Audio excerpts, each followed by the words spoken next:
마가복음 14장 1절에서 11절 말씀을 한 절씩 교독하시겠습니다. 제가 먼저 읽겠습니다. 이틀이 지나면 유월절과 무교절이라 대제사장들과 서기관들이 예수를 흉계로 잡아 죽일 방도를 구하며 이르되 밀란이 날까 하노니 명절에는 하지 말자 하더라. 예수께서 베다니 야명한 자에게 하시니 예수가 하시되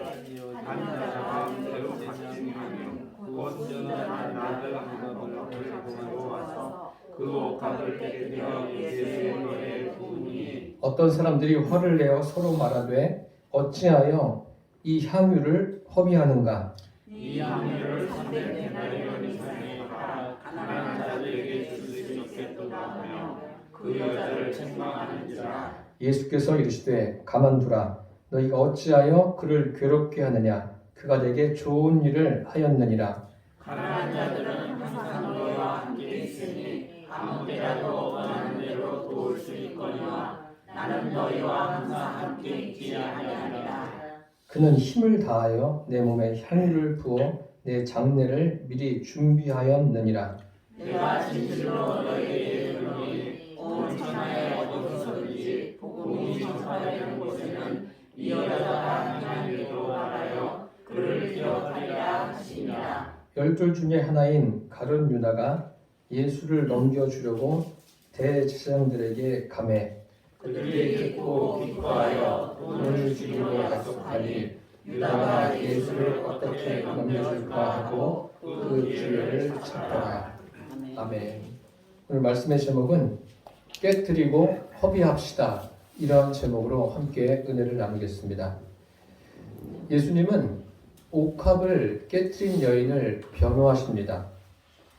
그 이유는 이 여인뿐만 아니라 그곳에 있는 모든 사람들을 위해서 말씀하셨습니다. 오늘은 예수님께서 여인의 변호를 통해서 우리에게 말씀하시고자 하는 것이 무엇인가를 함께 나누고자 합니다. 첫째로 비신자와 신자의 차이를 알게 하십니다. 예수님이 베다니 문둥이 나병 환자죠. 시몬이 집에 식사하러 가셨습니다. 초대를 받아서 가셨는데 현재는 나병 환자가 아니죠. 나병 환자의 집에 그렇게 들어갈 수가 없지 않습니까? 전에 나병을 앓았다가 나은 사람이에요. 식사를 하는데 그곳에 한 여인이 찾아옵니다. 그 여인이 찾아와서 자기가 가지고 있는 향유 옥합을 깨트려서 예수님의 머리에 붓습니다.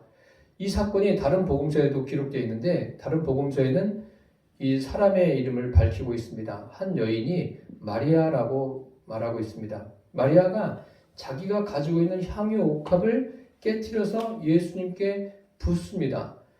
이 광경을 목격한 주변 사람들, 그곳에는 제자들도 포함되어 있죠. 제자들이 말을 합니다. 왜 이것을 허비하는가? 그런데 분을 내면서 말합니다. 분을 내면서 이것을 왜 이렇게 허비할까? 그런데 사실 이 가치를 알고 보면 그렇게 말할 수도 있다 하는 생각이 듭니다. 향유 옥합, 이 여인이 가져오고 온 것은 300데나리온 이상의 가치가 있습니다. 그 당시에 노동자의 하루 품삯이 한 데나리온입니다. 그러니까 노동자가 1년을 꼬박 일하고 모아야 살 수 있는 그러한 향유입니다. 순전한 나드 한 옥합이라고 했는데 나드의 열매에서 뿌리에서 추출한 그런 향수예요. 그래서 진품이죠. 진품이고 굉장히 가치가 있는 거예요. 오늘날로 해도 수천만 원의 가치가 있는 거예요. 그것을 한 자리에서 바로 쏟아서 부으니 주변 사람들이 딱 보고서 그렇게 이야기하고 있습니다. 뭐라고 이야기합니까? 화를 내면서 이것을 왜 이렇게 허비하느냐? 차라리 팔아서 가난한 자들에게 주었으면 좋지 않았겠느냐라고 말합니다. 이것이 바로 그 비신자들의 모습이고 비신자들의 시각이라 할 수 있습니다. 그들은 그것 이상은 보지 못합니다. 그것이 굉장히 가치 있는 것은 아는데 그것을 가난한 사람들에게 나누어주는 것, 그 이상은 생각하지 못하고 있습니다. 그런데 이 여인은 다릅니다. 이 여인은 알고 있어요. 이것의 가치를 알고 있는데 그것을 예수님께 다 쏟아부었어요. 우리가 볼 때도 그런 생각이 언뜻 들 수가 있지 않습니까? 야, 그래 맞아. 이것을 팔아서 가난한 자들에게 주면은 더 많은 사람들에게 도움을 줄 수 있는데 왜 한 번에 예수님께 다 쏟아 부을까? 그런 생각이 듭니다. 이 주변 사람들만 그런 것이 아니라 제자들도 지금 이해를 하지 못합니다. 맞습니다. 비신자들은 그리스도인들이 하는 행동을 이해하지 못하죠. 지금 얼마나 날이 좋아요. 놀러 가기도 좋고. 그런데 여러분들은 지금 이곳에 와서 앉아 있잖아요. 이것을 비신자들이 이해하지 못한다는 거예요. 이렇게 와서 예배를 드리고 주님께 예물을 드리고 또 봉사하고 다양하게 헌신하는 것을 비신자들은 이해하지 못합니다. 이런 대표적인 사람이 성경에 기록되어 있는데 예수님을 찾아온 한 부자 청년입니다. 그가 예수님께 찾아와서 이렇게 질문합니다. 선한 선생님이여, 내가 어떤 선한 일을 해야지 영생을 얻겠습니까? 라고 물으니까 예수님께서 내가 어찌하여 나를 선하다 하느냐? 하나님 한 분 외에는 선한 이가 없느니라. 그러면서 그에게 내가 계명을 아느냐? 계명을 지키고 있느냐? 라고 묻습니다. 그러면서 살인하지 말라, 간음하지 말라, 도둑질하지 말라, 속여 취하지 말라, 거짓 증거하지 말라, 내 부모를 공경하라. 이렇게 이야기하니까 이 청년이 다 듣고 있다가 그것은 제가 어려서부터 다 지켰습니다. 그러면 또 무엇 다른 것 할 것이 있습니까? 라고 질문합니다. 이 청년은 인생을 살면서 부모 공경을 굉장히 잘했어요. 대인관계에서도 사람들에게 나눠주는 거, 또 사람들을 도와주는 거 굉장히 잘했습니다. 그리고 정직했어요. 거짓 증거하지 않았어요. 정직하고 사람들이 볼 때 저 청년은 아주 부자이면서도 반듯하네 이렇게 말할 정도입니다. 그런데 예수님은 이 청년을 보시면서 뭐라고 이야기하시냐면 내게 오히려 한 가지 부족한 것이 있는데 가서 내가 소유하고 있는 것을 다 팔아서 가난한 자들에게 주라. 그리하면 하늘에서 보화가 내게 있을 것이다. 그 다음에 하신 말씀이 중요합니다. 그리고 와서 나를 따르라.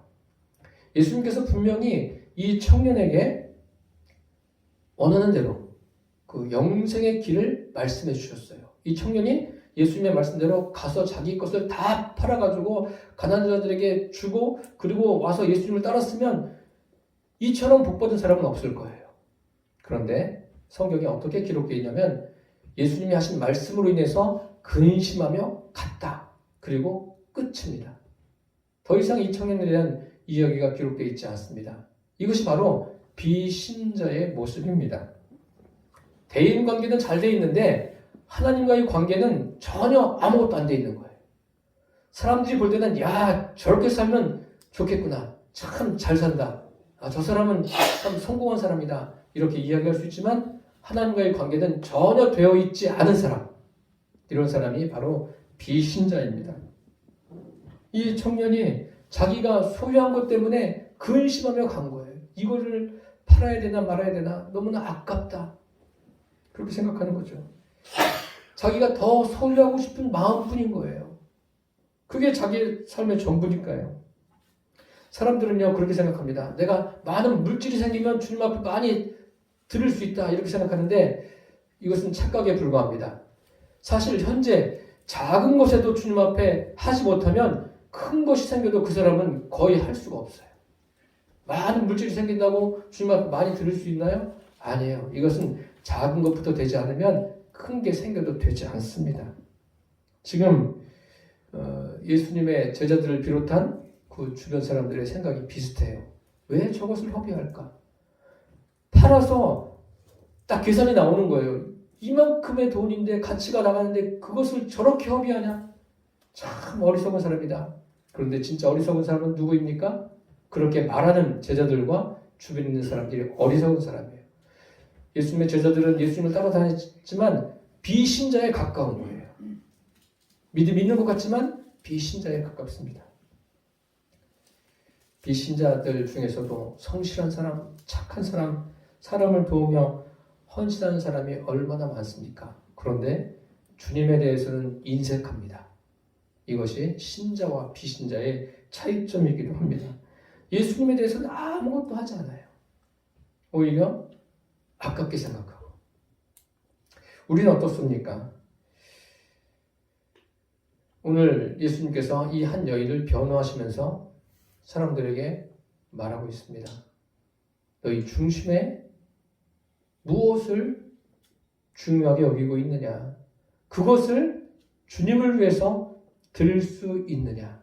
내가 가장 귀하게 여기는 것을 주님께 나를 위해서 헌신하고 드릴 수 있냐라고 주님이 물으십니다. 여러분들도 각자에게 물어보십시오. 내가 소중하게 여기고 있는 것을 주님 앞에 드릴 수 있는가? 그것이 아까워서 못 드리는. 그러면 내 믿음이 어느 정도인지 우리가 가늠해 볼 수가 있습니다. 둘째로 깨뜨리는 것이 무엇인지 알게 하십니다. 오늘 분명히 본문에 이 여인이 향유 옥합을 어떻게 했다고 그랬어요? 깨뜨렸다고 했어요. 향유 옥합은 그럼 뚜껑이 없는 걸까요? 아니에요. 뚜껑이 있습니다. 뚜껑이 있어서 300데나리온 이상의 가치니까 수천만 원의 가치니까 이거 조금씩 써야 되겠다. 조금씩 해가지고 예수님께 조금 따라가지고 조금 드리고 이렇게 할 수도 있는 거예요. 그런데 그렇게 하지 않았어요. 병채하도 어떻게 했어요? 뚜껑을 깨뜨렸어요. 깨뜨려서 다 벗습니다. 뚜껑이 깨지면 더 이상 향수니까 보관할 수가 없죠. 이렇게 가치 있는 것을 드립니다. 귀한 것을 다 드렸어요. 드리는데 드릴 때 다시 반복해서 말씀드리지만 제자 중에서도 화를 내면서 말합니다. 이게 얼만데 이것을 이렇게 허비하느냐? 그리고 주변 사람들도 그래요. 그럼 이 여인이 드리다가도 내가 지금 잘못하고 있는 건가? 사람들의 의견은 저런데 내가 지금 이렇게 해도 되는 건가? 그런 생각이 들 수 있지만 이 여인은요, 사람을 의식하지 않았어요. 오직 자기 앞에 있는 예수님만 의식했습니다. 믿음이란 그런 거예요. 믿음이라는 것은요, 사람을 의식하면서 사는 게 아니라 살아계신 하나님을 의식하면서 사는 거예요. 예배 드릴 때만 아니라 내 삶의 현장에서 오직 주님만 의식하는 거예요. 그게 믿음인 거예요. 그리고 목회자가 해야 될 일은 여러분들로 하여금 주님을 의식하면서 할 수 있도록 말씀을 전하고 도와주는 게 목회자가 해야 할 일입니다. 다른 것은 필요 없어요. 이 여인은 주변에 제자들이 화를 내든 뭐하든 계속 주님께 집중하면서 사람을 의식하지 않고 주님께 집중하면서 자기의 것을 붓습니다. 자기의 가장 소중한 것, 귀한 것을 붓습니다. 이게 뭐냐면 이것이 바로 자기 부인입니다. 향유 옥합을 깨트리는 것이 자기 부인이에요. 자기의 가장 가치 있는 것, 귀한 것을 주님을 위해서 드릴 수 있는가? 드리는 것이 뭐예요? 자기 부인입니다. 자기 부인이라고 하니까 나는 아무것도 아닙니다. 이렇게 말하는데 그것도 자기 부인에 속하겠지만 그 범전에 들어가겠지만 중요한 것은요. 주님을 위해서 나의 가장 귀한 것을 다 포기할 수 있는 것. 이것이 자기 부인입니다. 지금 저와 여러분 안에 나의 삶에 가장 귀한 것이 뭐라고 생각하십니까? 그것을 위해서, 그것을 주님을 위해서 깨트릴 수 있습니까? 예수님을 따르는데 필수적인 요소가 뭐예요? 자기 부인입니다. 이런 사람이 예수 믿는 사람들이에요. 예수님은 이 여인만 변호하는 게 아니에요. 여인을 변호하면서 그들에게 자기 부인을 해야 함을 말씀하시고 있습니다. 실제로 예수님은 자기 부인의 본을 보여주지 않으셨습니까? 제자들에게도 이렇게 말씀하셨어요. 아무든지 나를 따라오려거든 자기를 부인하고 자기 십자가를 지고 나를 따를 것이니라 라고 말씀하셨어요. 예수님은 십자가에서 생명을 아낌없이 내어주셨습니다. 저와 여러분을 위해서 생명을 내주셨다는 거예요. 잊지 마십시오. 그 아까워서 못 드리는 것, 이것은 자기 부인이 안 되는 거예요. 예수님은 그 복음서에 보면 장차 올 환난에 대해서 말씀하십니다. 최근에도 참 각 나라, 여러 나라에서 일어나는 현상들을 보면 지구의 종말이 가까워 오고 있는가 그렇게 생각할 정도입니다. 기후변화가 아주 심하고 또 지진도 일어나고 얼마나 사람들을 위협하는 것이 자주 일어나고 있지 않습니까? 예수님도 그 종말에 대해서 말씀하실 때 이런 말씀을 하신 적이 있어요. 그날에는 아이 벤 자와 젖 먹이는 자에게 화가 있을지어다. 제가 이 말씀을 곰곰이 생각하면서 주석책들도 찾아봤어요. 근데 이제 기본적으로 그렇게 이야기하죠. 실제로 예루살렘이 로마에 의해서 70년에 멸망합니다. 완전히 초토화가 돼요. 그 유대 역사가인 요세푸스에 의하면은 그때 그 여성들과 아이들이 많이 죽었다. 뭐 예루살렘이 전체가 막 피바다가 될 정도였으니까요. 그렇게 기록해 놓았습니다. 그래서 어떤 전쟁이 나면 그 임신한 여인과 젖먹이던 여인이 좀 불편해서 크게 피해를 입을 것이다. 우리가 이렇게 생각할 수 있는데 조금 더 깊이 생각해 보자고요. 이 말씀을요. 그날에는 아이벤 자와 젖먹이는 자에게 화가 있다. 그러면 전쟁 날 때 뭐 아이벤 자와 젖먹이는 자만 힘듭니까? 연세 드신 분들은 도망가기도 힘들죠. 관절도 불편한데 못 움직이는데 어딜 가요? 힘들잖아요. 그럼 그런 내용도 써놔야 되는데 그런 내용은 없고 아이벤 자와 젖먹이는 자. 무슨 말씀일까요? 아, 전쟁 나니까 그래. 전쟁 날 때는 아이벤 자도 불편하고 또 도망가기도 나쁘고 그러니까 잡혀서 쉽게 죽겠구나 이렇게 생각하시는데 그것보다도 더 중요한 게 뭐냐면 그 아이벤자의 관심사가 뭐죠? 어디에 관심이 있습니까? 임신한 사람은 태중에 아이에 관심을 갖고 있어요. 당연한 거죠. 젖먹이는 자는 누구에게 관심이 있어요? 아이에게. 내 아이 젖을 먹이는데 필요하죠. 그 임신한 여인이 그 아이에게만 관심을 가지고 있으면 안 돼요. 젖먹이는 여인이 아이에게만 관심을 가지고 있으면 안 돼요. 그것만 관심을 가지고 있으면 안 돼요. 누구에게 관심을 가져야 돼요? 그런 전쟁통에 주님께 관심을 갖고 있어야 돼요. 주님께 관심을 가지고 아이와 함께 있어야지 주님께는 관심이 없고 오직 아이에게만 젖먹이는 아이에게만 임신한 태중에 있는 아이에게만 관심을 가지고 있으면 그거야말로 전쟁이 날 때 뭐예요? 화예요. 그러다 죽으면 어떻게 되는 겁니까? 죽으면 끝이 아니라 영원한 멸망으로 가는 거 아닙니까? 임신을 했든 아이 젖을 먹이는 아이를 키우든 관계없습니다. 관심사가 어디에 있어야 됩니까? 주님께 있어야 돼요. 주님께 내가 관심을 가지고 있느냐 없느냐 이것이 중요한 거예요. 지금 저와 여러분의 최고의 관심사는 무엇입니까? 내가 겪고 있는 어려운 일이 나의 최고의 관심사입니까? 아니면 내 주변의 사람들이 나의 최고의 관심사입니까?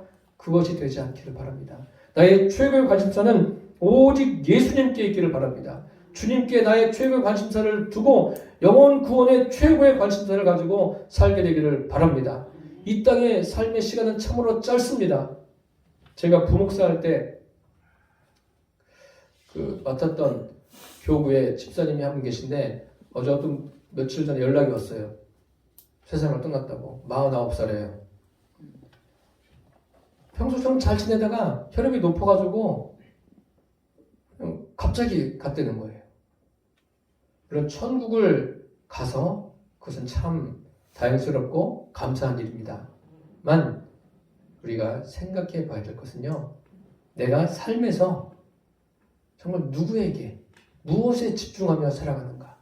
주님께 집중할 수 있는 저와 여러분이 되기를 바랍니다. 그 주님께 집중한 믿음의 사람들이 성경에 쭉 기록되어 있죠. 성경을 그래서 계속 읽어보세요. 아주 틈날 때마다 여러분 성경 읽으세요. 세바는 돌에 맞아 죽습니다. 돌에 맞아 순교를 당하는데 그때 그의 관심사는 뭐예요? 야, 주님 이 생명 좀 건져주세요. 돌을 좀 막아주셔서 저를 여기서 딱 건져서 살려주세요. 그게 아니라 그의 관심사는 주여 내 영혼을 받으시옵소서. 저들의 죄를 용서해 주옵소서. 자기 영혼에 관심을 갖고 있어요. 그리고 돌을 던지는 그 사람들에게 관심을 갖고 있는 거예요. 그 사람들을 저주하는 것이 아니라 그들의 영혼을 불쌍히 여기고 있는 거예요. 저와 여러분은 어떻습니까? 내 영혼에 관심을 갖고 계세요? 내 영혼에 관심을 가지세요. 내 영혼에 관심을 가지면 저절로 성경이 읽어지는 거예요. 분주하게 하루하루를 살아가고 하루하루를 이렇게 보내지 마시고 분주한 가운데도 주님을 꼭 붙드십시오. 주님 나를 붙들어 주십시오라고 주님 앞에 구하십시오. 그리고 하나님 말씀을 굳세게 의지하시기를 축복합니다. 그렇게 되면 관심사가 주님께 관심을 갖게 돼요. 말씀을 읽다 보면 주님께 더 깊이 관심을 갖게 되고 그 말씀을 읽다 보면 영혼에 관심을 갖게 됩니다. 사도 바울도 보세요. 날마다 나를 부인한다 라고 말하고 있지 않습니까? 자기가 가지고 있는 그 모든 배경들을, 그런 모든 것들을 주님을 보니까 배설물로 여겨지는 거예요. 가치가 비교가 안 되는 거예요. 주님과 세상을 놓고 볼 때 비교가 안 될 정도가 돼야 돼요. 우리가 그렇게 돼야 된다고요. 믿음의 사람들이 그렇게 돼야지 믿음의 깊은 곳으로 쑥 들어갈 수 있는 거예요. 이 옥합을 깨트린다는 게 무엇입니까? 자기 부인이에요. 날마다 저와 여러분은 나를 부인하셔서 옛사람이 죽고 성령과 함께 새 사람으로서의 삶을 살게 되기를 바랍니다. 출애굽한 이스라엘 백성들, 그 1세대가 왜 약속의 땅에 들어가지 못합니까? 자기를 부인하지 않기 때문에 그런 거예요. 과거에 매이고 과거의 그 애굽의 생활들이 더 가치가 있는 거예요. 주님의 말씀보다 그것이 더 가치가 있기 때문에 그들은 들어가지 못했습니다. 우리는 그렇게 되지 않기를 바랍니다. 셋째로, 허비해야 하는 이유를 알게 하십니다. 여인이 찾아와서 옥합을 깨뜨립니다. 지금 이 여인에 대한 이야기는 여기 자세히 나와 있지 않습니다. 자세히 나와 있지 않지만 우리가 유추해 볼 수 있는 것이 있죠. 이 정도로 귀한 것을 그 자리에서 깨뜨려 가지고 주님께 다 부을 정도면 분명히 이유가 있지 않겠습니까? 자기를 부인하는 것뿐만 아니라 사람들은 허비한다고 이야기해요. 허비가 뭐죠? 낭비하는 거 아닙니까? 낭비한다고 이야기해요. 예를 들어서 어떤 그 10,000원에 투자를 했어요. 그런데 20,000원을 버리면 허비예요? 아니에요? 아니잖아요.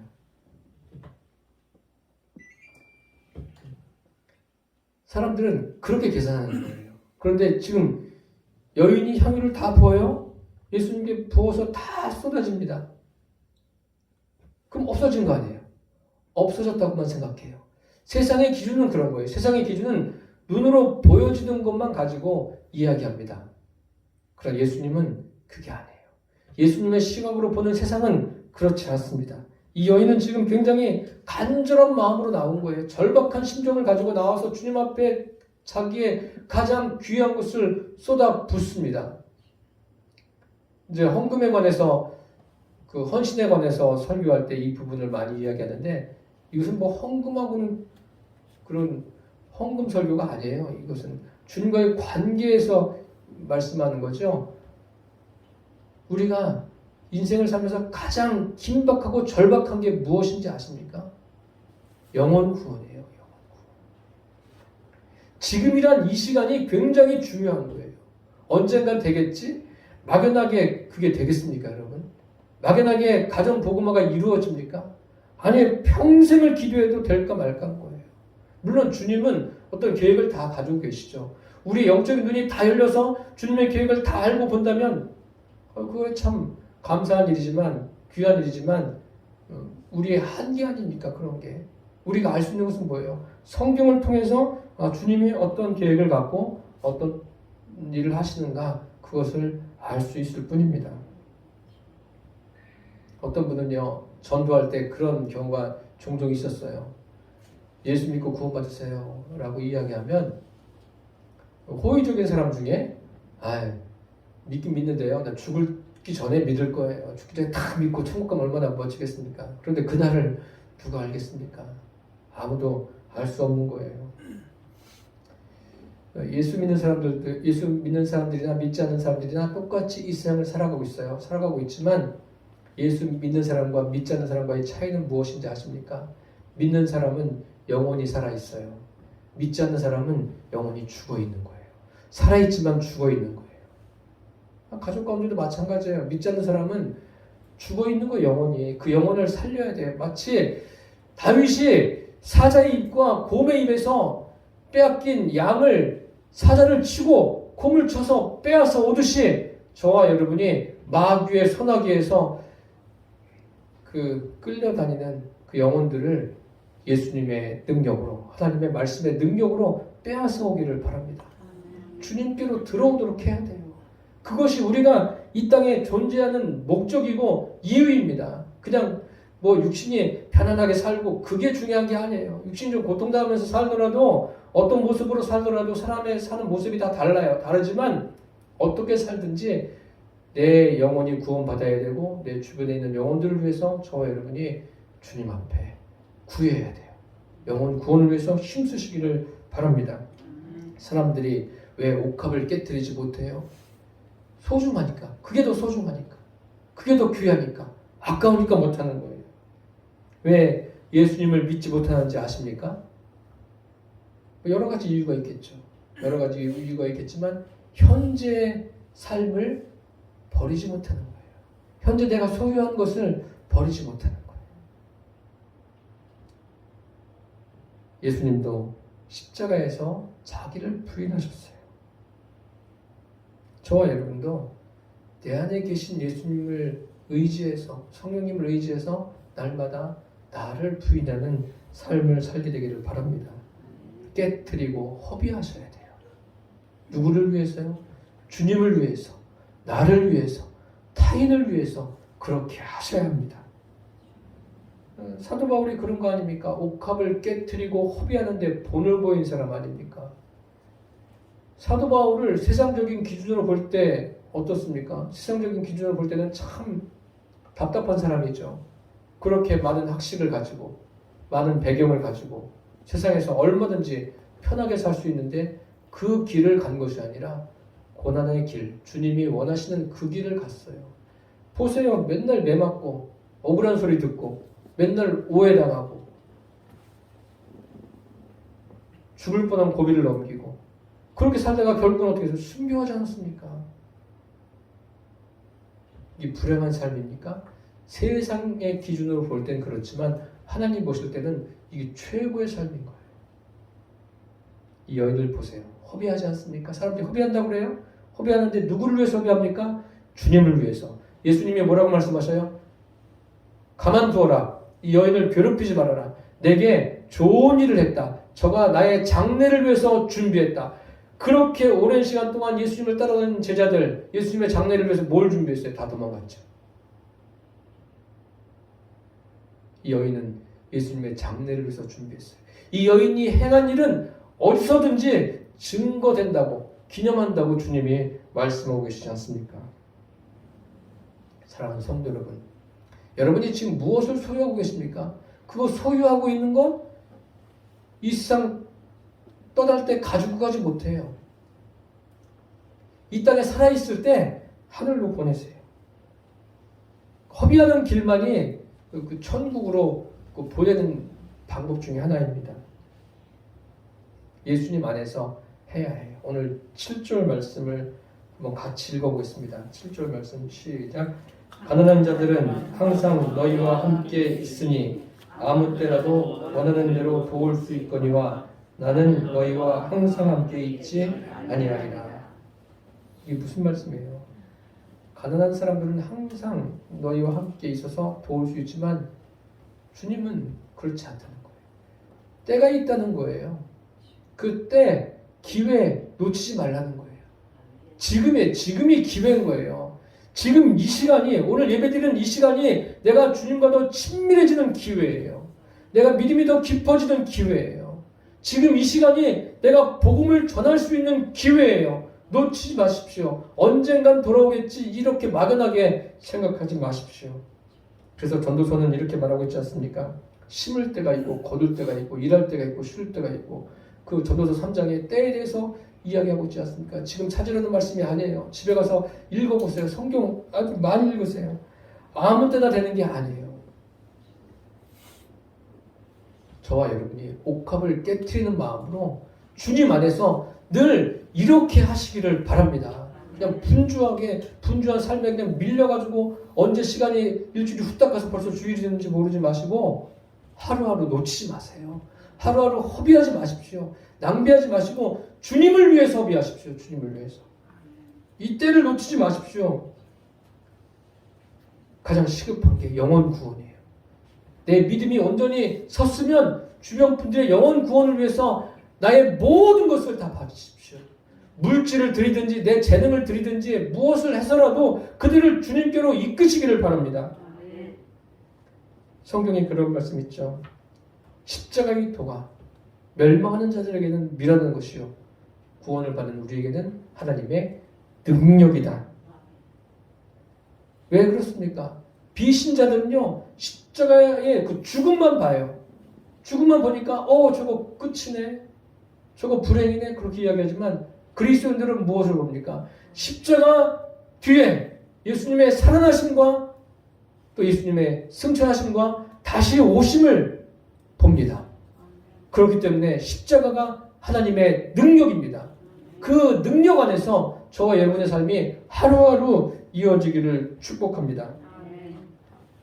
예수 믿는 것이 얼마나 행복한 것인가 이 땅의 일들로는 다 말할 수가 없습니다. 저와 여러분이 매일같이 주님 안에서 내가 깨트려야 될 옥합을 깨트리고 허비하십시오. 그래서 주님 안에서 자기를 부인해서 믿음이 성숙해지고 주님과 친밀해져서 나를 통해서 구원의 수가 날마다 더해가기를 예수님의 이름으로 축복합니다. 기도하겠습니다. 살아계신 주님, 옥합을 깨트리고 허비한 여인처럼 우리도 나의 가장 귀한 것을 주님을 위해서 깨트리고 자기를 부인하며 주님과 더 친밀해지고 많은 영혼을 주님께로 이끄는 그리스도인 되게 하여 주옵소서. 예수님의 이름으로 기도드립니다. 아멘.